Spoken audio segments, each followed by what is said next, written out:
அன்பான முருகபக்தர்களுக்கு என் முதல் வணக்கம். வேலு மேலு செவழுந்தனி, வேலு மேலு செவழுந்தனி, வேலு மேலு செவழுந்தனி, வேலு மேலு செவழுந்தனி. இன்றைக்கி பார்க்க போகிற முக்கியமான பதிவு என்னென்னா, நாரதரின் முருகபக்தி. நாரதர் ஒரு சமயம் மும்மூர்த்திகளையும் பார்த்து நாரதரை முருகவேலை பார்க்கணுன்ட்டு தவம் இருக்கார்.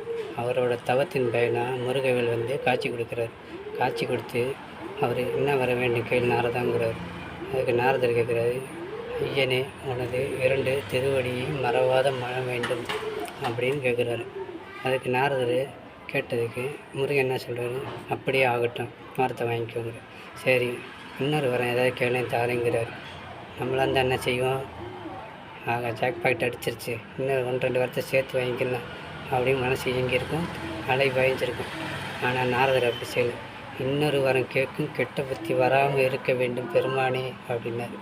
இதுதான் உண்மையான முருகபக்தி. முருகன் அடியார்களுக்கு உள்ள குணமே இதுதான். இன்னொரு வரம் கேட்கும் கெட்ட புத்தி வராமல் இருக்க வேண்டும் பெருமானேன்னு கேட்டார்.